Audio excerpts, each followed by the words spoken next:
Hello, welcome to this presentation about Theme 2 of the Geography syllabus, Territorial Dynamics, Unequal Integration and Unequal Development in a Globalised World. And today we're going to be delving deep into these exam topics that you're going to need to master for your final exams. I want to remind you that this presentation, of course, will be nowhere near enough. This is a whistle-stop flying tour through.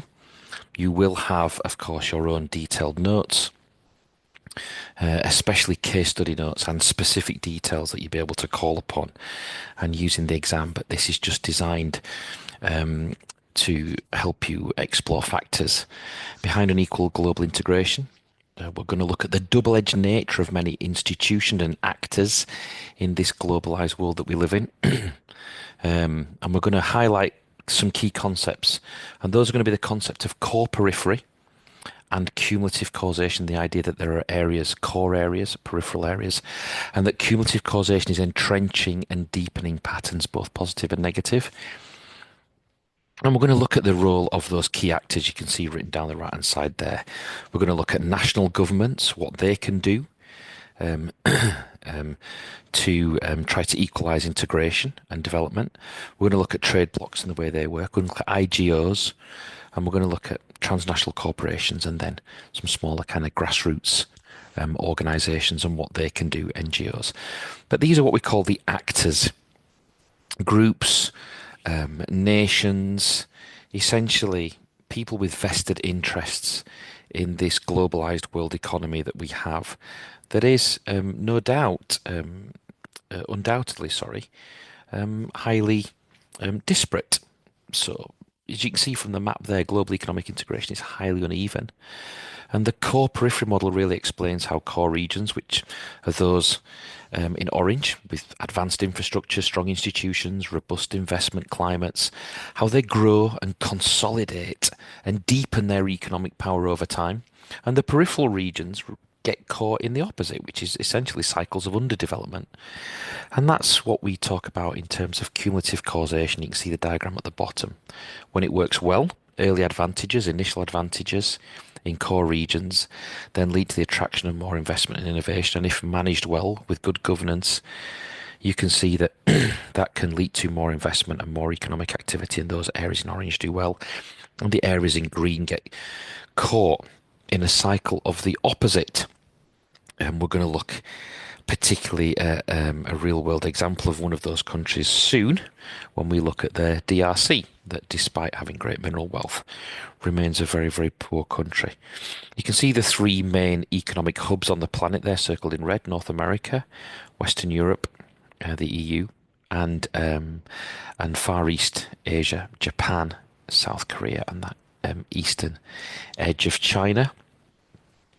But what's interesting is that on a global scale and probably on a national and even regional scale, it's probably too simplistic to talk just about core periphery. There is a transitional area between the two that exhibits both some features of the periphery, which is that lack of investment, weaker institutions, underdevelopment cycles, but also there will be areas within there that can show certainly more features about the core, which is more advanced.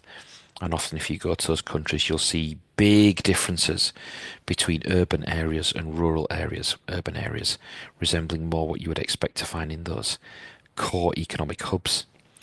Rural areas, what you'd be expected to find in those more isolated peripheral regions, economically isolated at least. So understanding these dynamics is critical for your exam responses. The core peripheral model and cumulative causation underlines much of the global economic patterns that we see, what people do to try and change those economic patterns, control those economic patterns, even reverse those economic patterns.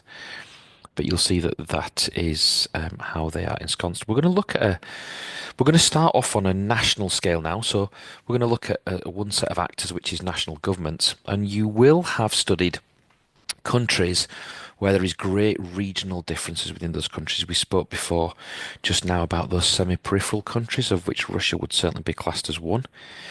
And the issue you have here is that you have extremely imbalanced development.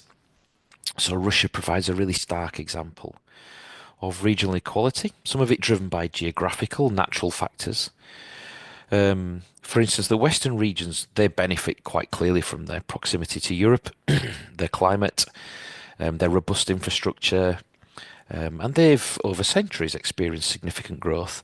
But conversely, if you go east, those regions remain underdeveloped, basically stuck in agriculture or primary industries. They've got very, very harsh climate, very remote, and for centuries there's been limited investment. And that disparity underscores, the role really of geography, of physical geography, of geographical factors as a major trigger point in reinforcing some core peripheral divide within single nations. And of course, countries try to do things about that. And you will have looked at what Russia's tried to do in terms of its national programs and whether they've been a success or not. And we will also have looked at Germany when we looked at the EU topic and also looked at China. China, another country of regional inequality. And China is a country where you'll see probably the most impressive example of these SEZs. SEZs, or special economic zones, are something else that national governments can do to try to take control and to try to develop the nation and to try to get a foothold into the global economy. What an SEZ is essentially an area where there are tax incentives or tax breaks or streamlined regulation. The government will take a chance to invest in some infrastructure. In China's case, it was deep water ports, in particular around that southeast of China, in and around Shenzhen area initially. And that starts to attract business and starts that positive cumulative causation. However, as you can see from the colour shading on the map, that's also deepened regional disparities. Interior regions lag behind. It reinforces that core periphery model again through cumulative causation.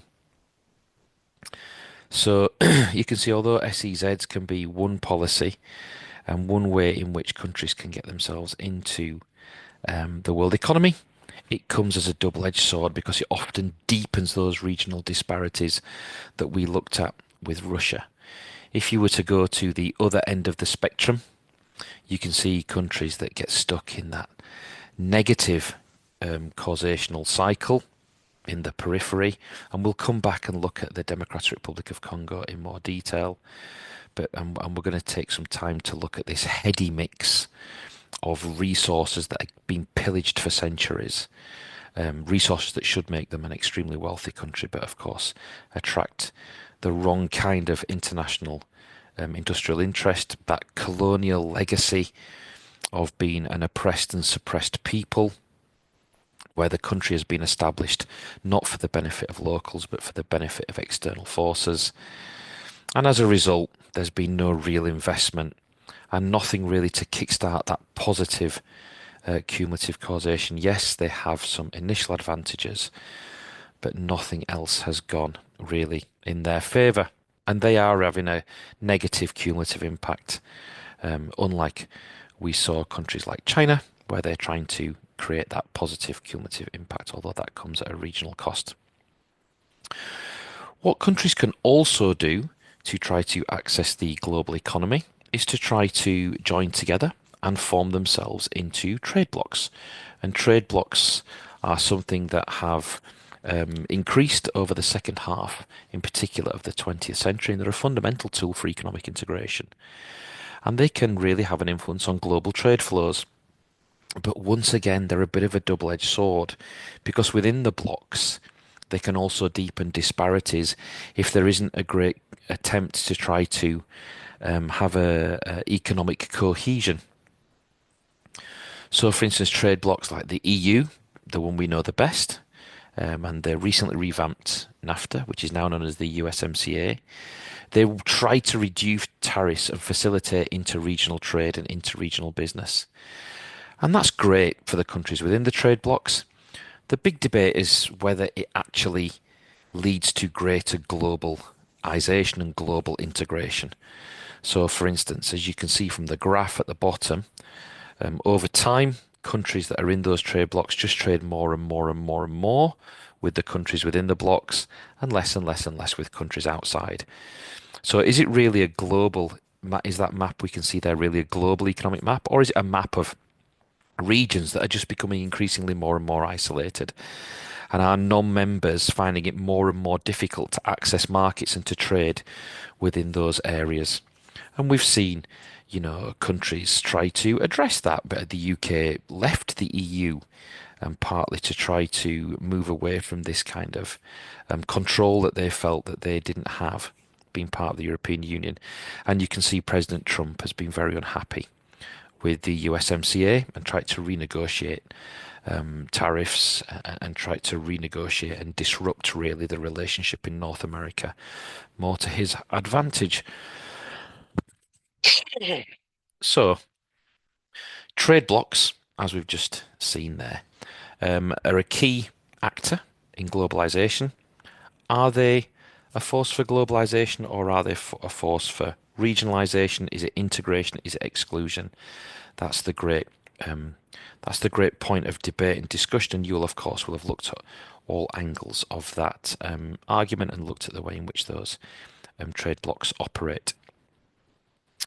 Also, in terms of global integration, we have to look at and understand the concepts behind global governance.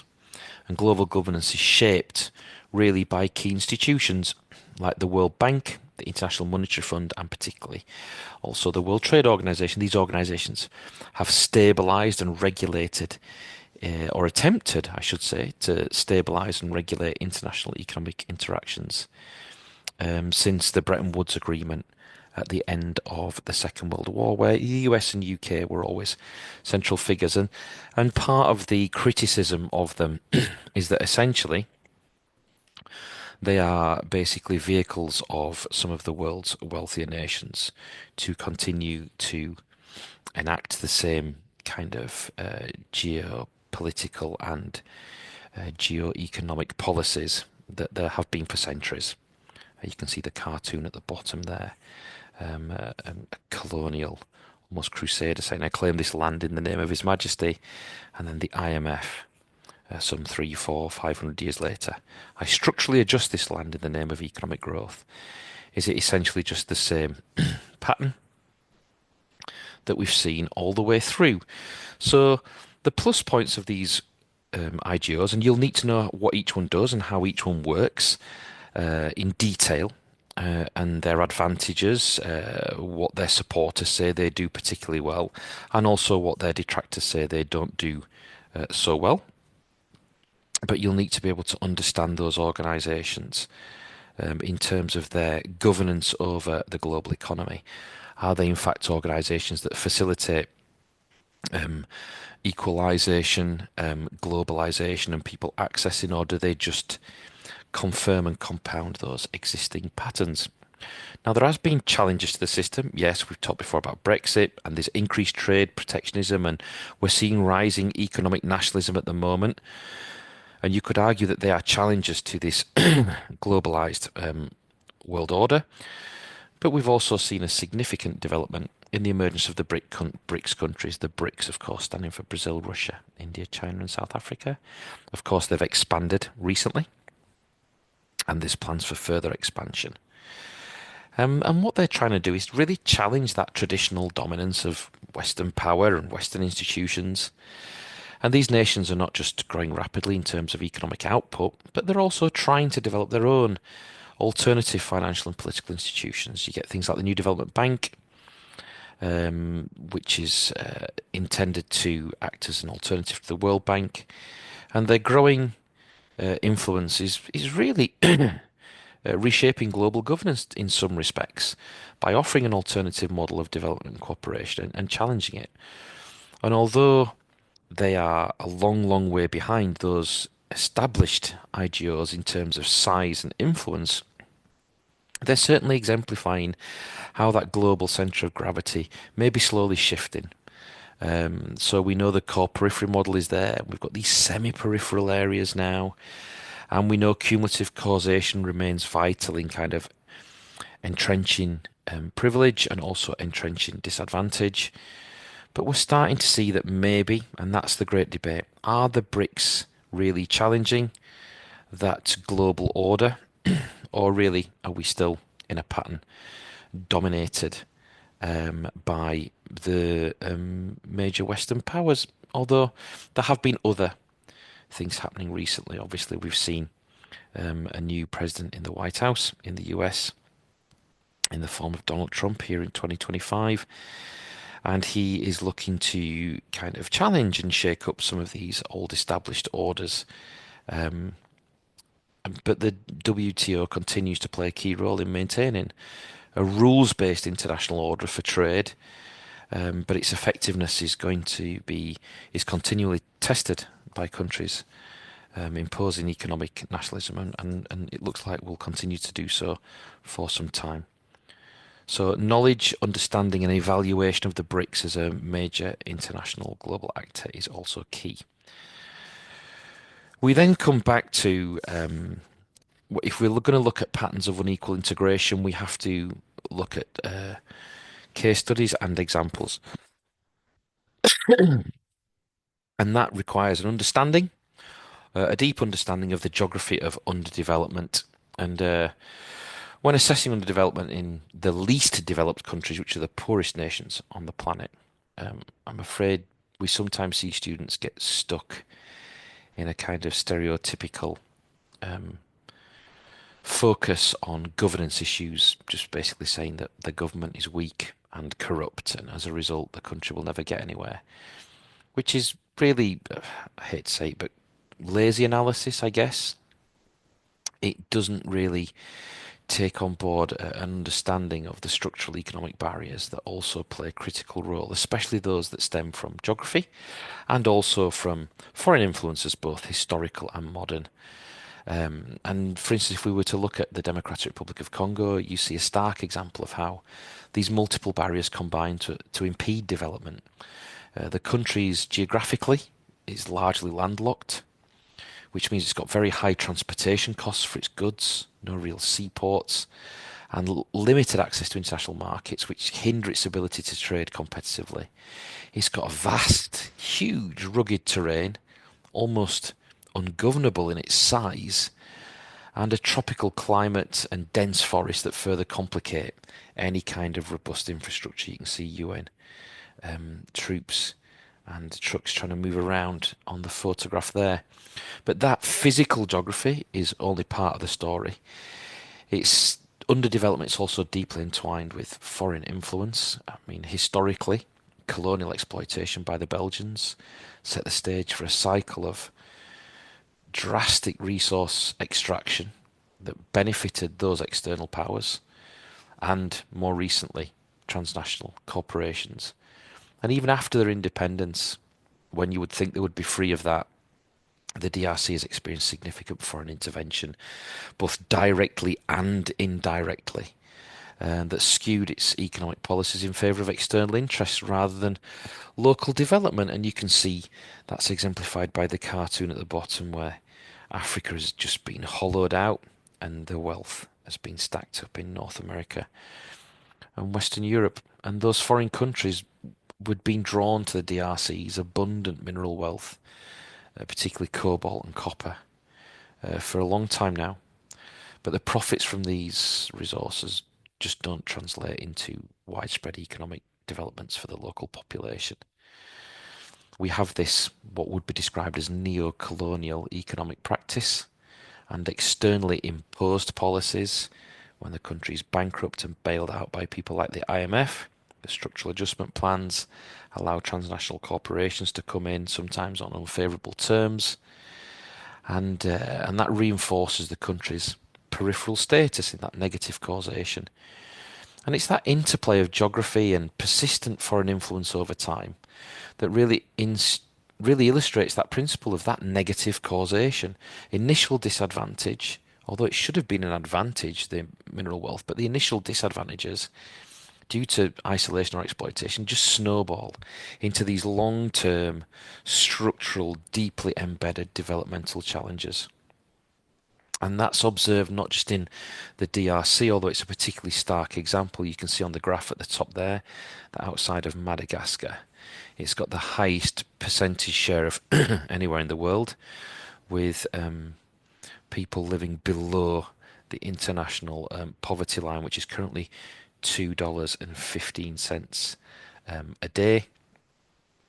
And and the DRC, they've even found it difficult to collect statistics because the disparate nature of the country, which was deliberately not placed on a strong footing governmentally to make it easier to govern by overseas powers, and they've just basically fallen prey to international influence ever since. But in your exam response, it's crucial to integrate those structural barriers imposed by geography and the impact of foreign influence. And yes, that over time has influenced and led to examples of poor governance.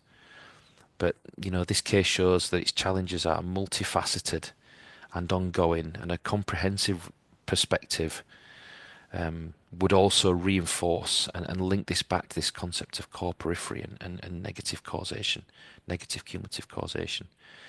And that's what the best students would do. So important to have those case studies well understood and the interlinking in particular of those factors down. And yes, if we talk about actors, we can, we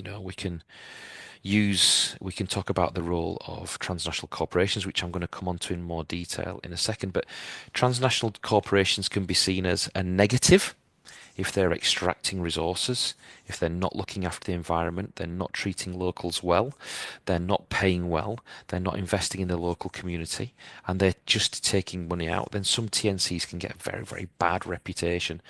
And you can see the infographic there is hinting that those TNCs are nothing more than simply the armed pillaging that went on in previous centuries under colonial structures. And in fact, some of those TNCs get given that label of neo-colonial, that these are basically neo-colonial economic practices. That is it that the Democratic Republic of Congo is still a colony of richer nations, just not in name anymore, and that their independence, their political independence, is essentially a smokescreen because economically they are still being tied up with those richer nations.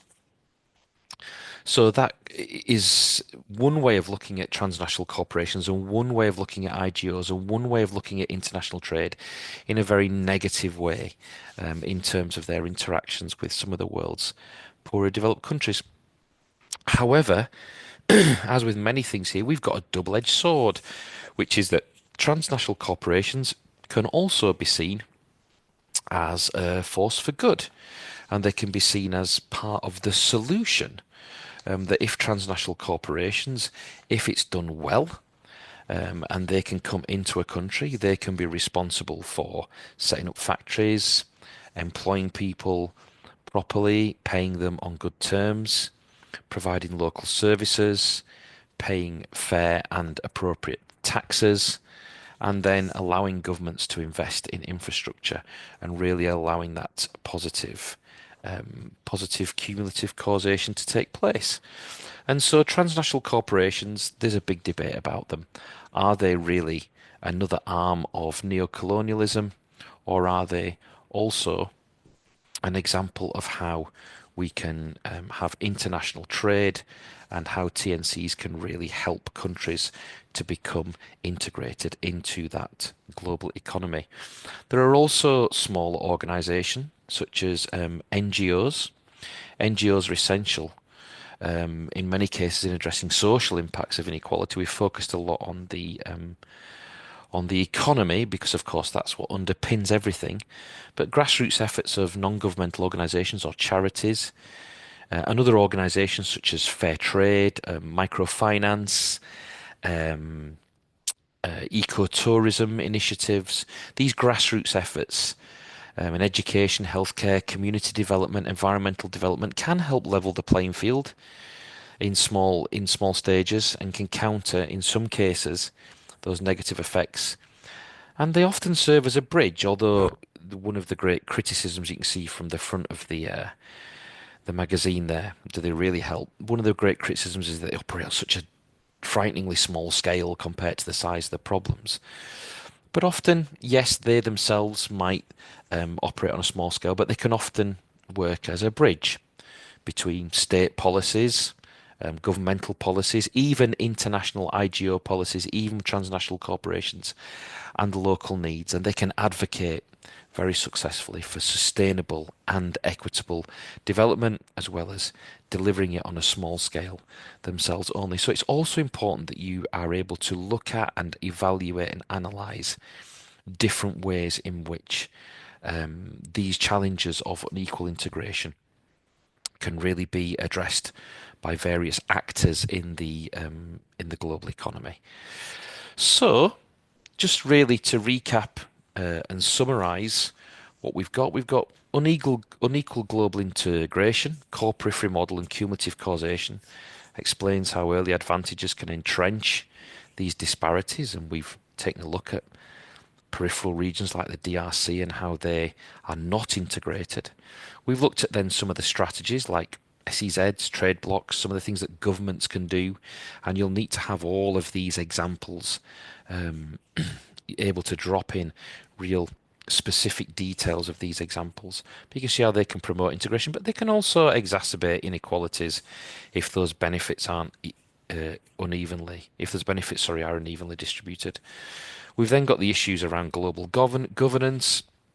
Is global governance a source for good, or is it a source for equality and equalization, or is it a source for entrenchment of existing patterns?